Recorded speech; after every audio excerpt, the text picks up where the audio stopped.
Voltando porque a live com o Paulo Storani está sensacional. O cara é um baita especialista, tem toda a experiência das tropas de elite e, além disso, mestre em antropologia. Ele traz toda uma abordagem que envolve cultura, que envolve as evoluções das espécies, para a gente conseguir enfrentar esse momento e passar por essa situação que estamos passando de crise e de pandemia da maneira mais apropriada possível, da maneira que a gente honre os nossos antepassados e tudo que já passaram e que a gente consiga transformar também essa história futura a partir do aprendizado que nós estamos vivendo através dessas experiências que estamos vivenciando agora nesse momento de pandemia. E a conversa estava incrível, maravilhosa.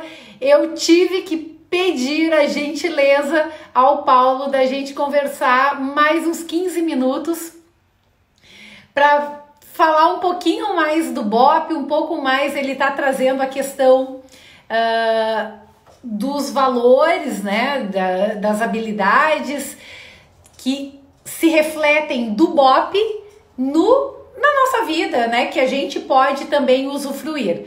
Então, tô aqui esperando, deixa eu ver. Paulo já deve estar entrando, disse que a gente ia ter 2 minutinhos para tomar uma água enquanto eu pudesse publicar a live anterior, e aguardo então ele para entrar. Se você tem alguma dúvida, mande a sua pergunta, que se der eu ainda faço a pergunta. Muito obrigada pela presença de vocês, Regina, Thaís, Cassi, Solane, Jussara, muito obrigada.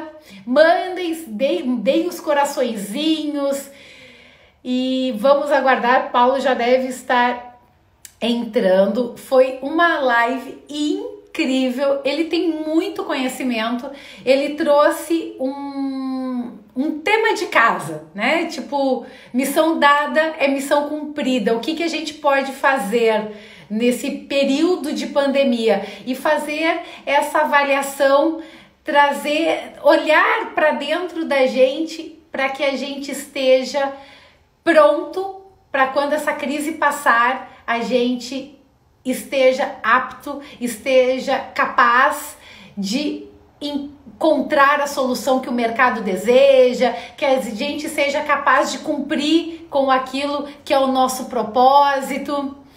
E realmente é uma lição de vida muito grande.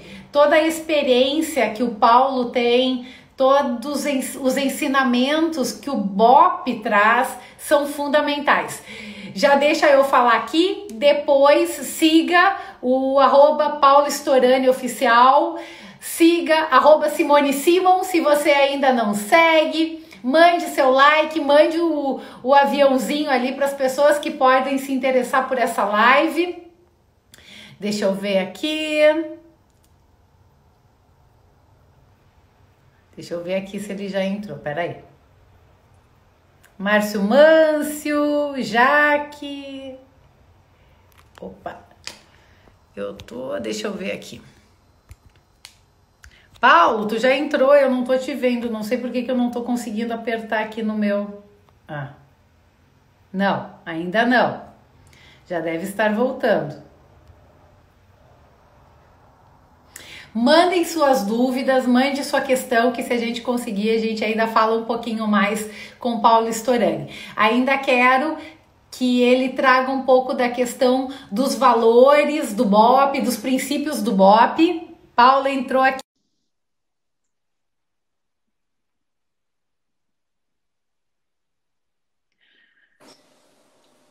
Paulo, é quase um abuso, né? Mas a conversa tá muito boa. Da live anterior, a gente teve quase 300 pessoas que passaram. Poxa, ali. legal, que legal. Muitos comentários, muitos elogios. Então, eu não poderia perder a oportunidade da gente conversar só mais um pouquinho.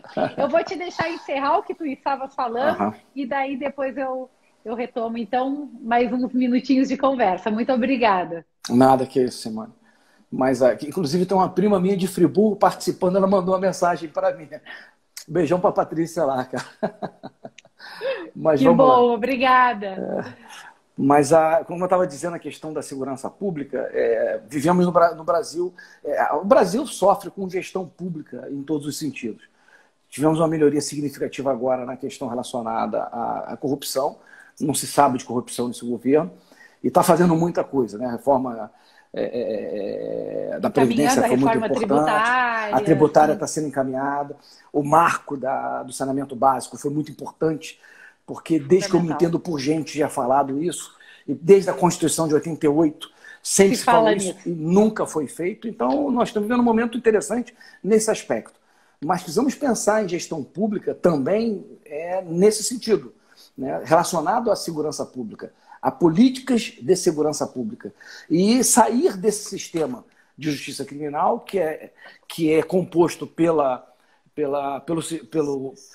sistema policial previsto no artigo 144 da Constituição Federal, parágrafo 1º ao parágrafo 8º, né, o judiciário propriamente dito e o sistema penal. Isso compõe um sistema de justiça criminal. Mas se a gente pensar só nele como solução do problema, é óbvio que não vai ter.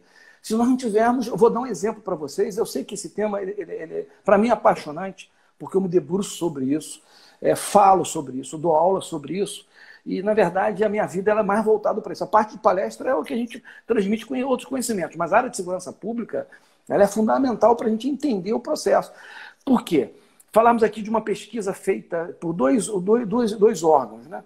A Observatório de Favela da Maré, que fez uma pesquisa em 2018 para falar sobre o perfil do jovem ligado ao tráfico depois do UPP.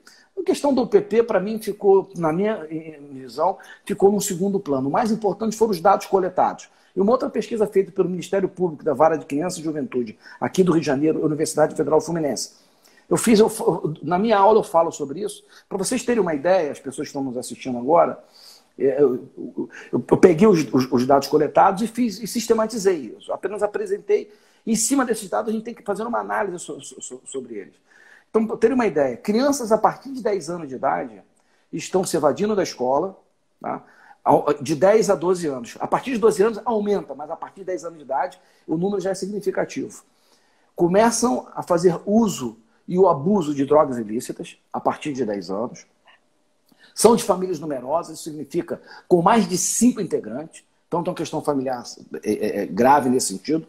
Somente 10% vivem com os pais, pai e mãe. A maioria vive com mãe ou em uma outra circunstância. Então existe um problema de estrutura familiar, né? E entram no narcotráfico, exercendo alguma atividade de olheiro, de levar informação, de transportar droga dentro da comunidade, porque sendo menor, a polícia vai evitar uma situação de operação. Então, quando eu apresento esses dados, eu falo, olha só, isso tem a ver com polícia, né? Não tem nada a ver com polícia, tem a ver com ações sociais. Relacionado à evasão escolar, a escola tem que agir nesse sentido, ou repensar o nosso modelo de escola.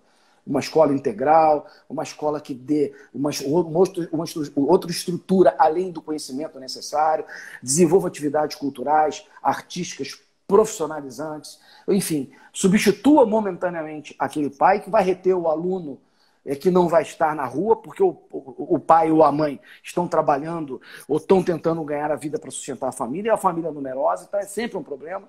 Então tem a ver com escola, tem a ver com planejamento familiar. Então, isso é muito importante. E é interessante, 40% dessas crianças, jovens, menores, vivem com cônjuge. Olha só, são casados, pô. Nossa. Menina ou maioria menino, mas tem meninas também.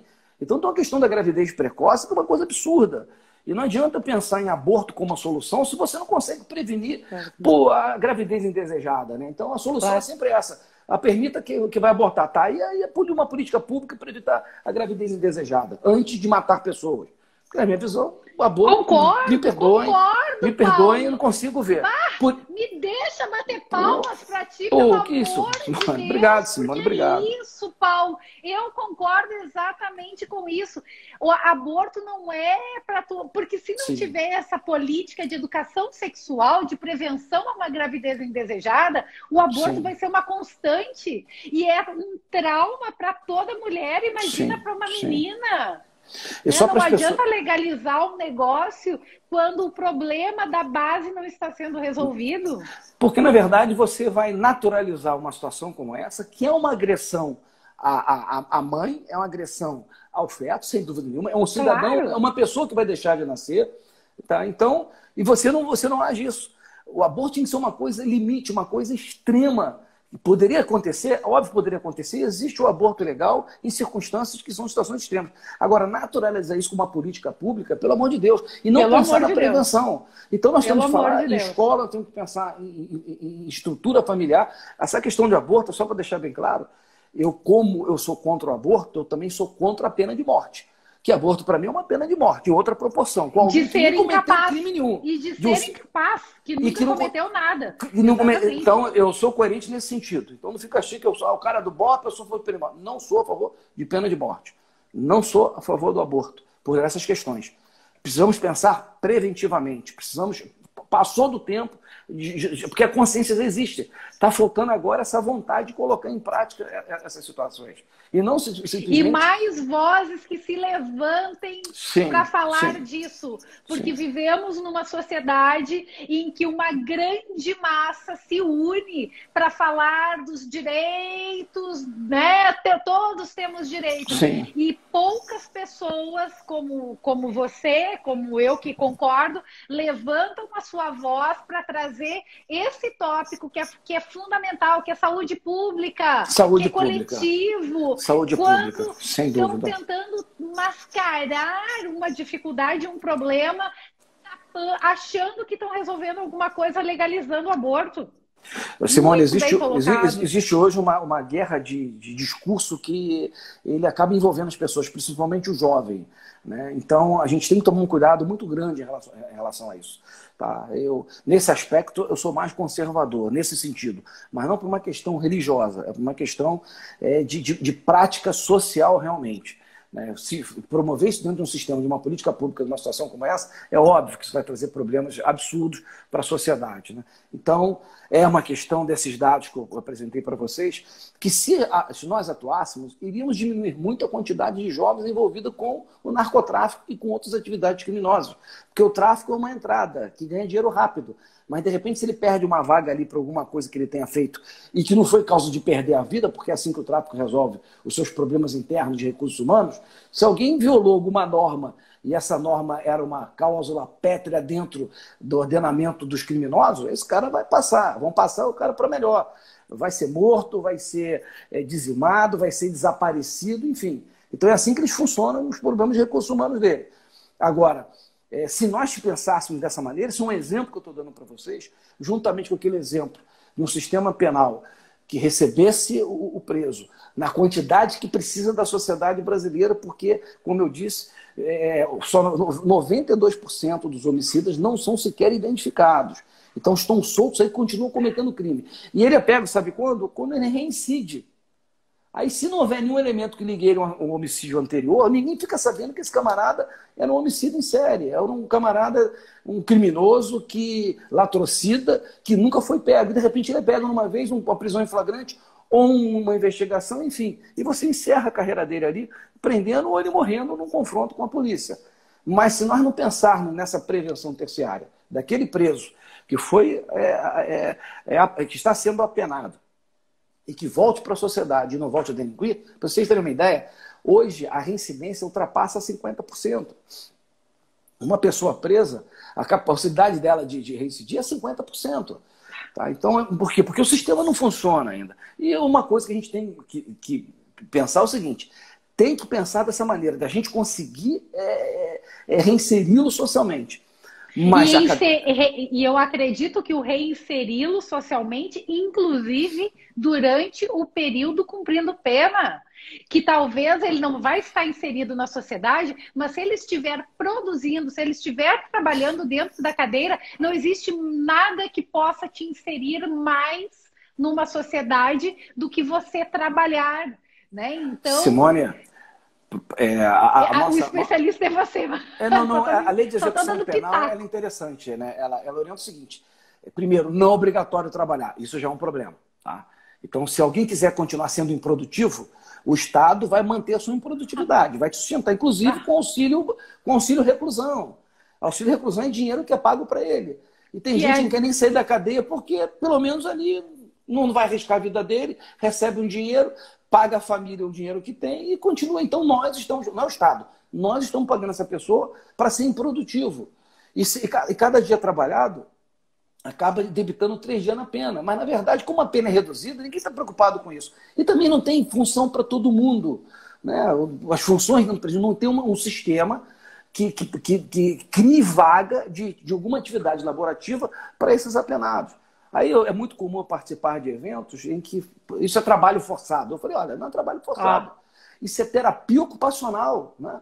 Tem gente que busca terapia ocupacional para fazer... Porra, mas então lá na cadeia é a mesma coisa. Trabalho forçado é nós, cidadãos de bem, trabalhando para pagar imposto que banca o aprisionado que não trabalha. Né? Mas, eu não tenho escolha, o meu dinheiro vai para isso. Mas se eu pudesse escolher entre melhorar as condições de uma escola ou ao invés de destinar para o custo de um preso que tem a escolha de não trabalhar, não, para aí, a gente não tem escolha. Então não é trabalho forçado, coisa nenhuma. Eu aprendi uma coisa eu fui dar uma palestra numa universidade, no curso de contabilidade, e pela primeira vez na vida eu conheci um doutor em contabilidade. Eu nunca pensei que seria possível, né? Doutor em contabilidade. Puxa, deixa eu fazer um parênteses. Não sei se a minha prima Marinice está nos assistindo aqui, mas senão eu vou falar para ela. Minha prima Marinice mandou hoje, falando do meu primo lá, sei lá, 2º, 3º grau, primo Davi, que concluiu hoje, defendeu a sua tese de doutorado em contabilidade. Existe é meu primo. Que bom! Não, existe alguns, mas a gente nunca vê, né, esses camaradas, né? Que o contador é aquele camarada que fica escondido lá, fazendo lá a contabilidade, você vê de vez em quando, vem para te encher o saco, né? Chato pra caramba, né? Você deve ter alguma disciplina na contabilidade, que o camarada, tá certo, o cara tem que cobrar, não pode deixar a gente errar. Né? Mas esse camarada foi muito interessante, foi uma viagem que... Foi quando? Peraí, deixa eu ver. Peraí. Me esqueci agora qual foi o local. Puta merda. No interior do Rio Grande do Sul, cara. Agora vai me ver a mente aqui. Eu sei que eu vim de carro de volta para Porto Alegre com ele, né? E foi muito interessante. Que eu perguntei para ele, ele falou, esse negócio de, caramba, amigo, é muito imposto. E virou para mim, Storani, faz o seguinte, trabalha esquecendo essa parte para você não se aborrecer, porque não tem jeito, cara. Então, é um sócio ruim demais, é um sócio que não te traz nenhum atrativo, não cria condição boa para você, só cria dificuldade, aí leva parte do seu dinheiro. Então, quando você trabalhar, você fica certo, isso aqui não me pertence, pertence ao governo. É para você não se aborrecer. Eu falei, pô, você tem razão. Então foi um grande aprendizado que eu falo que a gente vai aprendendo com essas pessoas. Um doutor em contabilidade me dizendo isso, foi muito legal. Mas, como você bem falou, a gente investe pouco nisso, né? O Brasil tem um problema sério com os seus recursos financeiros, mas falta política pública nesse sentido. E quando a gente fala, por exemplo, em atividade laborativa dentro da cadeia, você cria um transtorno absurdo no nível do legislativo, nos ativistas de direitos humanos, como isso fosse algum absurdo, gente. Todos nós precisamos trabalhar para viver. Então, se você cometer um crime e você vai ser encarcerado, você tem que continuar trabalhando nessa situação. Quer ver um exemplo interessante?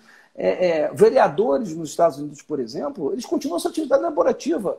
Eles são conselheiros, né, na verdade, chamam de counselor lá. Então, são conselheiros.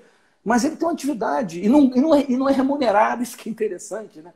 Mas aqui virou um grande sistema para proporcionar empregos e para que eles possam empregar outras pessoas e cria toda uma estrutura dependendo de uma atividade política que não nos atende na plenitude.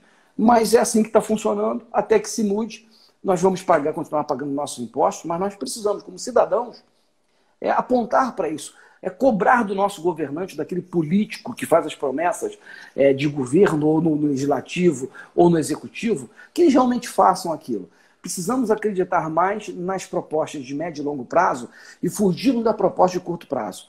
Porque, normalmente, o que eu tenho acompanhado de segurança pública, pelo menos na minha vida, e como cidadão atuante, é que realmente ela não funciona. Funciona, só tem efeito em curto prazo, né? Mas quando ela realmente está voltada para um outro lado, na questão da educação, nas questões sociais, aí nós vamos ter uma possibilidade de resultado. Mas isso é pelo menos aí, na minha visão, eu já planejei pelo menos 12 anos para consolidar uma política pública e social. Vamos ter feito logo com 8. Porque se uma criança de 10 anos chegar a 18 anos sem ter entrado por crime, diminui em quase 80% sua capacidade dele ser um criminoso. Porque ele foi muito bem preparado nessa situação. Eu estou falando esse jovem de comunidade que está ali sendo atraído para o tráfico. Se conseguimos diminuir a entrada de jovens, de menores, para o crime, em termos percentuais, pode ter certeza que nós vamos ter aí uma sociedade diferenciada. E se o que está acontecendo lá vai acontecer também fora das comunidades, e as pessoas precisam repensar mais nos seus valores. Com certeza. Vou fazer mais 2 perguntas. Enfim, já vai dar mais uma hora de novo. Vai ter que ter cuidado para não terminar antes do tempo. Mas deixa eu te perguntar uma coisa. Eu me lembro da palestra que eu assisti tua, você falando da questão da importância da criação de um vínculo de confiança. Porque quando um combatente está numa missão, você tem que confiar na pessoa que está na sua retaguarda, que nem você falou da pessoa que gritou e disse: seu filho da puta, pega e desce daí, sai daí. Né? A criação de vínculo de confiança, ela é fundamental para qualquer combatente do BOP, com toda certeza. No meu livro, em que eu falo sobre negociação relacional, eu falo que confiança está na base de qualquer relacionamento. Se não existe confiança, não tem como você ter um relacionamento, seja pessoal, seja profissional. E que os relacionamentos estão na base das negociações e dos resultados que você vai atingir. Como que se dá esse desenvolvimento do vínculo de confiança dentro do BOP? Como que isso acontece? É ao longo do tempo? De que forma que isso é estimulado, visto na prática de vocês? Pô, na verdade, isso acontece de uma forma cotidiana. Tá? Desde o momento em que você entra, o curso serve muito para isso, você vê o comportamento do aluno, né? A gente costuma dizer que o aluno não tem como ele criar uma máscara, né? Uma persona, voltando àquela questão da máscara grega, usada no teatro grego, né? Então, por mais que você crie uma máscara, ela, em pouco tempo ela vai cair, não tem jeito. Você vai manifestar o que você realmente é. Então é muito fácil para nós, no nosso programa de treinamento, isso acabar acontecendo. Então você começa a ver quem é quem. E essas pessoas que têm algum problema de desvio de comportamento, significa desvio dos valores estabelecidos, ele automaticamente vai sendo retirado, vai sendo alijado do processo, ele acaba pedindo para sair. Tá? Então existe essa forma. Mas mesmo assim, né, essa confiança ela é estabelecida, ela é consolidada, ela é fortalecida em todos os momentos em que houver interação. Né? Como a gente faz isso? Existe uma estrutura de valor e todo mundo comunga com aquele valor. E uma coisa é você ter aquilo como valor, você dá importância, outra coisa é transformar o valor em princípio. O que significa isso? É você aplicar aquela ideia, por exemplo, honestidade, sendo honesto. Lealdade, que é um valor, mostrando lealdade. Quando isso acontece, quem está no entorno vai ter confiança que você vai ser leal, que você vai ser pontual, que você vai ser honesto, que você vai ter íntegro. É assim que nós estabelecemos a nossa confiança. E outra coisa, a franqueza, que muitas das vezes ela é sinal de falta de educação, né? Porque nós vivemos um mundo muito suscetível, né? A uma fala mais alta, uma fala franca, uma resposta que talvez não é aquela que você quisesse ouvir. Enfim, no BOP não tem isso. A franqueza é uma marca das nossas relações. Se você não concorda, você vai dizer: olha, não concordo. Não concordo por isso ou por aquilo. Você precisa, no momento que você discordar, isso é uma prática nossa, faz parte da nossa cultura, mostrando a discordância, relatar o porquê você está discordando. Porque viola uma norma, que viola um procedimento, porque viola um valor, porque não está considerando tal risco nessa situação, você imediatamente vai se colocar. E para não se tornar aquele camarada que é contra por tudo. Ah, não gostei, não estou afim, mas por que não gostou? Ah, porque não gostei. Não, não é assim que funciona. Por quê? Porque você tem que ser transparente. A verdade tem que fazer parte das suas práticas. E não uma meia-verdade, né, que é muito comum no Brasil. E muito menos a mentira. Então, essa relação é estabelecida desse jeito. Você sabe em negociação, como especialista, e a gente cultua isso nas crises com o refém. Você precisa estabelecer uma relação com o tomador de refém. O que você disser para ele, você vai ter que cumprir. Então, se você não tem condição de cumprir, você vai dizer, olha, não tenho condição de cumprir. Não adianta querer enganá-lo. Porque você diz que vai fazer e depois você não faz, quebra a confiança, você substitui o negociador. Então, são técnicas que a gente usa, inclusive, que elas são consolidadas naquele momento. Quando você fala, amigo, eu quero ficar livre, você não vai ficar livre, você vai sair preso daqui. Mas eu vou garantir a sua integridade física, que você tenha os seus direitos, que você não seja machucado. Então, você estabelece aquilo que pode ser feito dentro desse padrão e a confiança. Então, olha, eu confio nessa pessoa ou não confio nela. Então, ela é estabelecida com isso e no BOP não vai ser diferente, como não é diferente em qualquer outra relação. Mas no Brasil nós temos uma prática que é muito comum das meias-verdades, como eu disse aqui anteriormente, né? Eu falo uma parte e depois e nós adoramos a darmos desculpas. É impressionante essa porra. Cara, a gente adora. Nós somos especialistas em dar desculpas, né? E não chegar a enfrentar, olha, eu fiz. Né? Ensinei isso aos meus filhos. Errou, diz que errou, acabou a história. É isso aí. Vai sofrer alguma sanção em relação a isso? Vai. Mas vai ser pior se eu deixar de confiar neles, porque não contaram a verdade, ou contaram uma meia-verdade, ou foram mentirosos comigo. Então, graças a Deus, eu nunca tive problema nenhum com meus filhos, nem com a minha filha, que tem 23 anos, nem com meu filho até os seus 22 anos, quando ele desencarnou por uma questão, uma cardiopatia congênita, e foi para mim um grande amigo, que me faz falta até hoje, né? Mas foi assim. Não deve existir dor maior, não deve, eu não consigo nem imaginar. Não tem. Nada deve se comparar.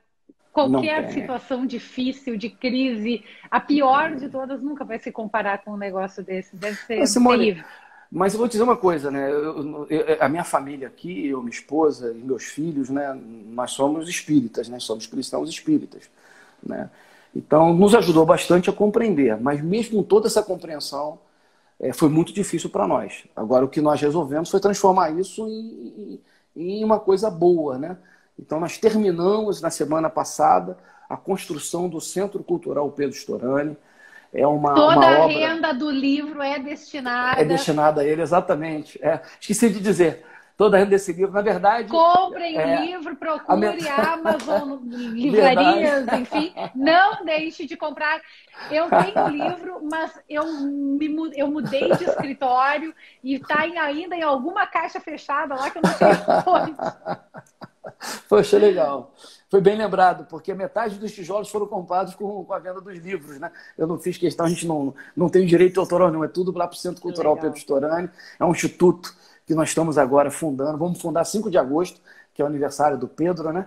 Leonino, que certamente era cara muito gente boa. Sou ali nesse meio tempo. Educação de música e dança para as crianças de uma comunidade aqui na Zona Oeste do Rio de Janeiro. Nós temos já com instrumentos, tá lindo, tá lindo. Eu até convido quem está nos assistindo. Centro Cultural Pedro Storani, ou CCP Storani, ou CCPS. Quando entrar ali, você vai entrar em várias publicações. E agora nós estamos... No Instagram, Facebook? No Instagram tem no Instagram e Facebook. CCPS. Tá, vai entrar lá e vocês vão ver, já está terminado. A gente só falta tirar as fotos finais e esperar passar a pandemia para começar a inscrição dos alunos. Vai ser totalmente gratuito, o aluno só tem que estar na escola. Cara, então, e olha só, faço questão de retribuir esse super bate-papo. Assim que voltar tudo, quero participar falando de negociação para eles. Legal. Negociação como uma forma de evitar bullying, de comunicação não violenta. Tem um trabalho de um pesquisador de Harvard que é com a base dos alunos na escola.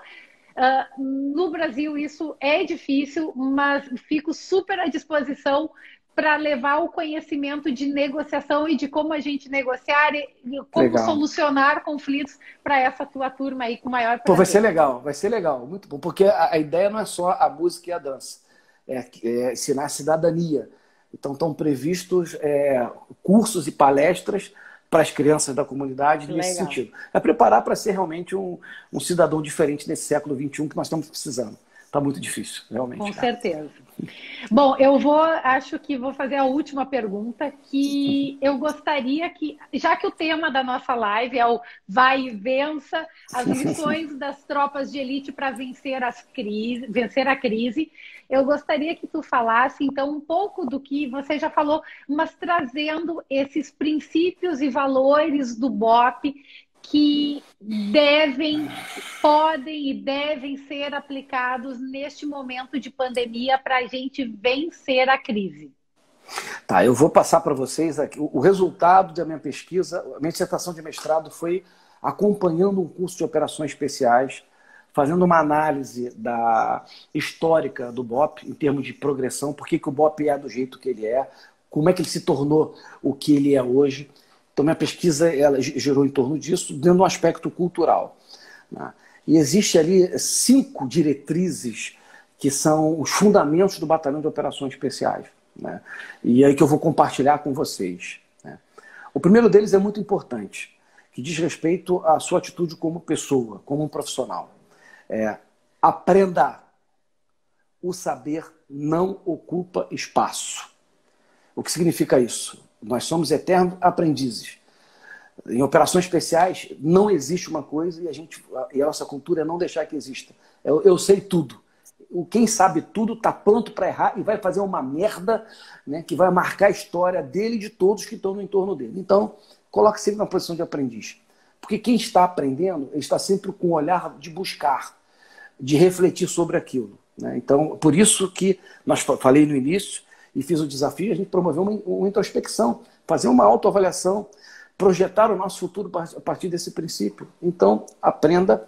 O saber não ocupa espaço. Tenha sempre em mente que você tem uma missão para cumprir. Qual é a sua missão? Ao que você realmente se propõe. Se você tiver a exata noção disso, você sabe para onde você tem que caminhar. Então, se você aprendeu, se você tem uma missão, tem uma visão de onde você quer chegar, faça o seu melhor, né? Lidere. Seja sempre um modelo naquilo que você faz. Não com o intuito de liderar. Fazendo o seu melhor, naturalmente você vai liderar. Liderança para nós é a capacidade de qualquer um, né, influenciar comportamento do outro.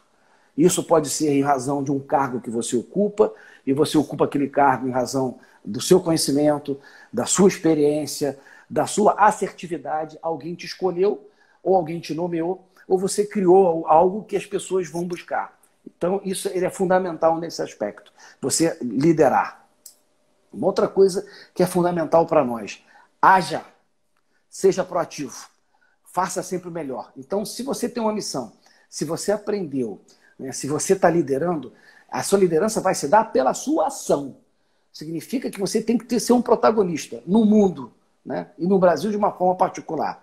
Onde o brasileiro, me perdoe a minha análise, mas é concluindo de tudo aquilo que eu já fiz. O brasileiro adora se fazer de vítima, na verdade. Quando não é vítima, ele é um figurante. Somos pouco protagonistas. Por isso que nós vemos protagonismo, somos empreendedores, né? E aí eu vou dar um exemplo de um rapaz que eu conheci de Friburgo. Aí os amigos de Friburgo estão me assistindo. Não vou falar o nome dele por uma questão que eu não pedi autorização a ele, né? E conheci essa semana até. Que ele falando, eu conheci ele sendo de Friburgo, um rapaz, eu estou com 58 anos, né? Ele tem 40, então é um garoto, né? E ele falando que, você estudou onde? Em Friburgo, a maioria que eu conheço estudou no Anchieta, um colégio que eu estudei, um colégio jesuíta lá em Friburgo. Ah, mas eu fiquei pouco tempo porque eu fui convidado a me retirar. Então você foi para o CEF, inclusive uma escola onde a minha tia, a irmã da minha mãe, foi professora de matemática durante muito tempo. Eu fui convidado a me retirar. Eu falei, caramba, por que tu fazia, cara? Minha vida não foi muito boa, não. Aí meu pai, que é médico, o pai dele médico de Friburgo, me mandou para fora do país. Lá eu tive uma disciplina diferente com um tio meu. Quando eu voltei, fui fazer uma faculdade, aí o cara, a inflexão da vida dele foi esse momento do curso superior. Hoje um camarada é um empresário de sucesso em Friburgo, né? Então, mostrou que mesmo com toda uma história pregressa de falta de compromisso, alguma coisa aconteceu na vida dele e mudou. Por isso que a gente fala da necessidade de a gente fazer uma introspecção, né? Então, significa que esse cara resolveu em algum momento agir. Então, sempre teremos a oportunidade de agir. E eu citei o exemplo dele exatamente por isso. Quando ele resolveu agir, mudar a vida dele mudou. Pô. Então, não é porque eu não conheci meu pai, não conheci minha mãe, um exemplo que eu estou dando, né? Eu vivi uma vida de dificuldade. Amigo, quando você resolveu agir, aquela dificuldade que você passou, ela passa a ser um combustível que você vai se alimentar daquilo para você buscar fazer o melhor. Mas no Brasil, como as pessoas gostam de fazer de vítima ou de figurante, nós temos poucos protagonistas. Esse rapaz é um protagonista. Como agora. Então, agir significa ser protagonista. E não é agir porque tem que agir, não. É agir porque tem um propósito. Existe uma causa, existe uma missão, né? E o último é vença. Então, a ideia de vencer, ela está inspirada numa ideia de que você tem que chegar a algum lugar. Você não vai agir simplesmente por agir. Eu vou agir com o objetivo, que é cumprir a minha missão, que é o propósito pelo qual eu me esforço, eu me sacrifico para chegar àquele resultado. Então, essas 5 diretrizes, elas são fundamentais. Eu posso compartilhar com você, para depois você passar para as pessoas. Sim. E o que eu queria deixar aqui como uma orientação do Batalhão de Operações Especiais, porque essa essência, ela hoje está no DNA do Batalhão de Operações Especiais. Em detalhe, não está escrito em lugar nenhum no BOP. Eu codifiquei isso conversando com as pessoas, todos me diziam as mesmas coisas em ordem diferente. Mas no final das contas eu cheguei nessas 5 grandes diretrizes, que aí faz parte Vamos repetir as 5, vamos repetir as 5. Vamos repetir, você em casa, se tem um papelzinho, uma caneta, pega aí rapidinho para a gente repetir as 5 para o pessoal, além de ter a missão dada, a missão cumprida, de avaliar o quão pronto estão para enfrentar a situação, vamos anotar aí as 5 dicas, etapas, enfim. Vamos lá. Primeiro, aprenda. O saber não ocupa espaço. Aprenda, não saber ocupa espaço. Haja, faça acontecer, não espere que aconteça. Haja. Lidere. Planeje com objetivo, tenha sua missão. Planeje com objetivo, tenha sua missão. E vença. Show. E vença. É a melhor palestra do Brasil. Olha, me desculpem, meus outros colegas palestrantes, que eu amo vários, que eu acompanho muito, justamente por ser palestrante, vejo muitas palestras no Brasil, no exterior, mas Paulo Storani, como tem muitos comentários aqui, você transforma vidas, a sua forma de ver a vida é incrível, é maravilhosa. Tem muita gente aqui dizendo que você faz diferença, o Everton, Val dizendo que é a melhor palestra que já viu na vida. Poxa, que bom, Elisângela, você ajuda a mudar histórias, formar treinamentos, fantástico. Elisângela, você é fera. Sinara mandando ali um monte de parabéns. É a melhor palestra do Brasil. É uma baita história, uma baita experiência, uma baita lição de quem vive a vitória, de quem carrega muitas vitórias, de quem carrega muitas conquistas, de quem carrega a grande honra, o grande mérito de salvar tantas vidas, Paulo. E Poxa, a nossa profunda gratidão, nosso reconhecimento, porque muita gente fala de muita coisa, mas poucas pessoas sabem verdadeiramente o que significa realmente uma crise, uma dificuldade, um perigo, como você sabe. Então, realmente, meus parabéns. Muito obrigada por deixar você fazer seus comentários finais. Bom, Simone, eu queria agradecer a oportunidade de estar aqui com você, né, para as pessoas que te seguem, para as pessoas que vieram assistir essa live aqui conosco. Não deixe de fazer o exercício que eu falei, que eu orientei, que é o desafio de vocês para essa live, essa introspecção, ver o meu nível de aptidão e meu nível de determinação para identificar a minha prontidão para aquilo que eu quero fazer. Isso a gente pode fazer para tudo, né? Não é somente para uma situação profissional, mas também uma situação pessoal, enfim. Então ajuda a gente a fazer uma análise e para a gente até rever alguns objetivos. Tá? Então eu queria agradecer muito. Eu sou muito grato por tudo, né? Deus tem sido muito bom para mim. Eu vou dizer uma coisa para vocês, muito bom para mim. Eu me lembro que, logo depois do filme Tropa de Elite, eu dei uma entrevista para uma mídia local aqui, um grande jornal, e me fizeram uma pergunta interessante, né?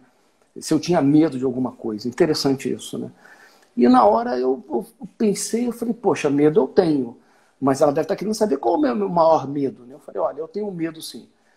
É o medo de um dia acontecer alguma coisa com alguém da minha família e eu não estar perto para poder protegê-los, né? Então, esse era o meu medo, sabe? Porque a sensação de impotência seria muito grande, né? E como você disse, né, para mim, a maior momento da minha vida, que foi encontrar minha esposa, casar com ela, que foi a grande sacada da minha vida.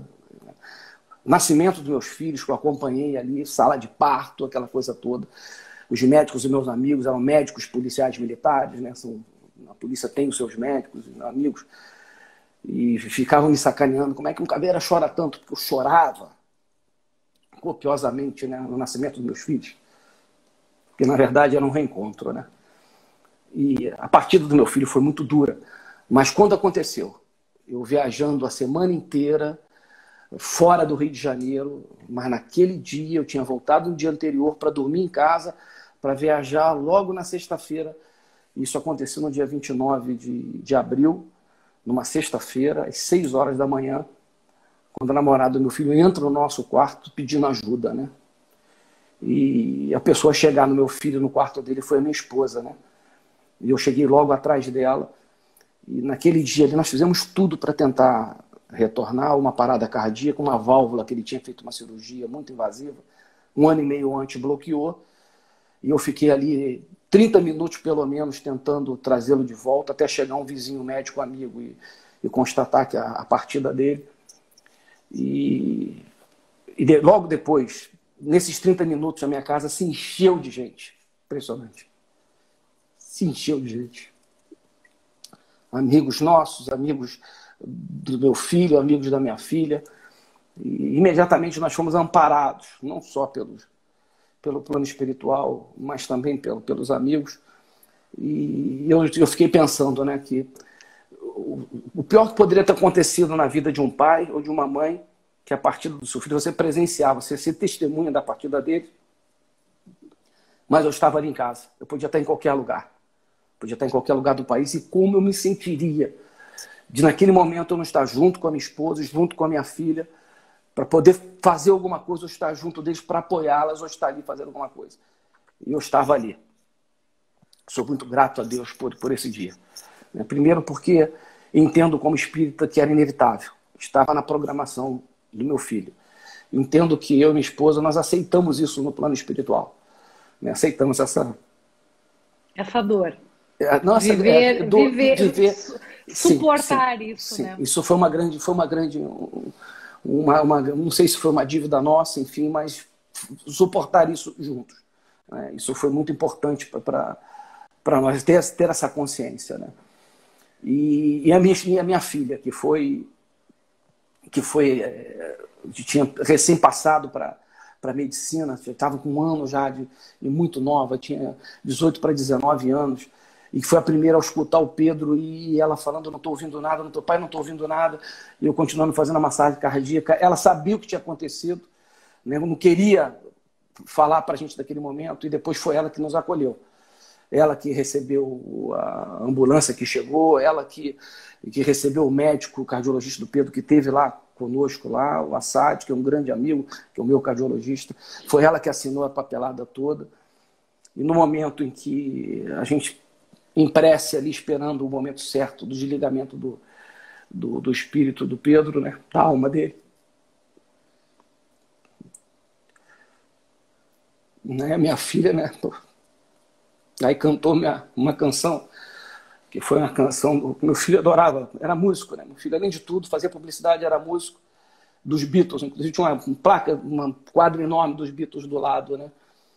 Aí ela cantou o Let It Be para realmente deixar, era o momento de deixar. E foi quando nós soubemos que o Pedro, ele, naquele momento, tinha sido acolhido.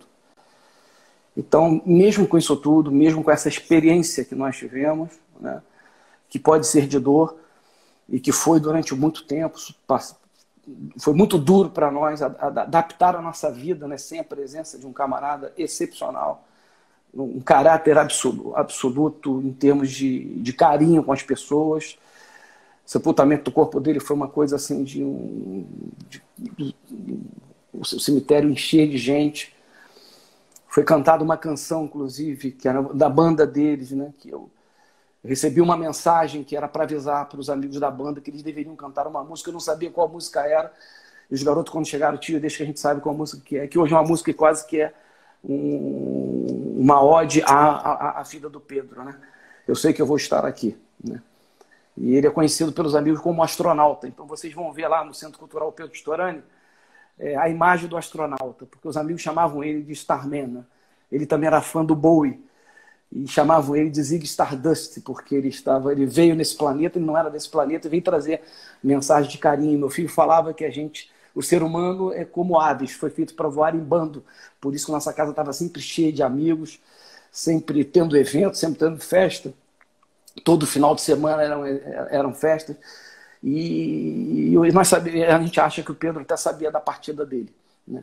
Porque uma semana antes ele falou algumas coisas para a mãe, mandou um recado para ela. E para nós ele já estava sendo preparado para isso. Então eu sou grato a Deus pela família que eu tenho, né? Pela minha filha, pelo meu filho que continua trabalhando no plano espiritual, já mandou algumas mensagens para a gente falando sobre isso, e sou grato a Deus por tudo e por nós estarmos aqui falando sobre isso nesse momento. Então queria deixar essa mensagem para vocês. É uma grande satisfação sempre eu estar falando para as pessoas. Eu sou humilde, como falava Chico Xavier, somos humildes trabalhadores nessa jornada. Se nós conseguirmos transmitir alguma coisa para os outros e receber delas, pode ter certeza que nós somos vitoriosos mais uma vez numa jornada como essa. Então vamos aproveitá-la muito bem.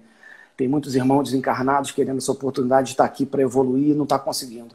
Não vamos desperdiçar essa grande oportunidade que Deus nos deu. Façamos o nosso melhor. E fazer o melhor é vencer. E vai e vença, então. Deus abençoe a todos. Uma boa noite para vocês. Tá, ok? Um fim de pandemia. Não esqueçamos de orar por aqueles que partiram nessa pandemia, por aqueles que estão trabalhando para evitar que outros realmente partam, né? E vamos nos cuidar. Simone, queria deixar um grande abraço para você, um grande beijo. Então, um beijo do Pedro, do seu Pedro, tá? E um beijo em todos que estão nos assistindo. Desculpa aqui a emoção, mas eu estava tentando evitar de falar do meu filho. Mas quando eu falo, não tem jeito. É uma saudade muito grande. Tá bom? Tu é muito inspirador. E é muito engraçado, né, Paulo? Porque a gente, com essa função da pandemia, existem centenas, milhares de lives todos os dias. Poucas com essa entrega, com essa energia, com essa conexão e, mais do que isso, com a transformação que você proporcionou para as pessoas hoje. Eu tenho certeza que todo mundo sai desta live de uma maneira muito diferente do que entrou, refletindo sobre a sua vida, olhando a vida com amor, com energia boa, independente dos problemas. Porque problema mesmo, difícil mesmo, é isso que tu passou. Difícil mesmo é enfrentar uma barra dessas. E por mais força que a gente tenha,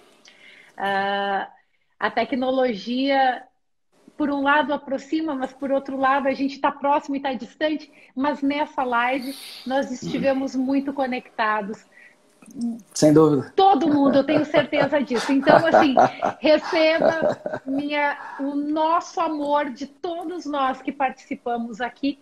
Você, sua esposa, sua filha, sua família inteira, receba o nosso amor, receba o nosso orgulho de poder te ouvir e saber um pouco mais de tudo isso que você nos trouxe, que realmente, se existe uma palavra, é transformação. Muito, muito, muito obrigada por aceitar o convite para participar de 2 lives, uma depois da outra. E para aí, deixa eu falar aqui também, né? Que eu tenho a honra de Paulo Storani, o prefácio daí. O prefácio do meu livro, meu orientador técnico lá do BOP. E muito obrigada, muito, muito obrigada. E que toda essa energia, toda essa inspiração, toda essa fonte de inspiração que você leva, e alguém falou aqui que você é o legítimo vai e vença, que tudo isso que você nos traz sempre volte para ti, para tua família, para o Instituto do Pedro, de uma maneira muito, muito grandiosa, muito gloriosa, que Deus siga abençoando todos vocês e vocês possam também seguir com muita luz essa caminhada até o dia do reencontro, que ele existe, eu concordo. Sem dúvida. Sigo essa linha também. Muito, muito, muito, muito, muito, muito obrigada, Paulo Storani. Obrigado, gente. Deus abençoe todos vocês, gente. Sigam Deus abençoe @Paulo Storani oficial, @Simone Simon, muito obrigada. E assim, ó, já vou aqui, terminar em outra só. Tropa de elite, osso duro de rué, pegou um pega geral, também vai pegar você, Uhul! Vai vença! Vai vença! Beijão, pessoal. Siga o exemplo. Beijão, Siga gente. Tudo de bom, Paulo Storani.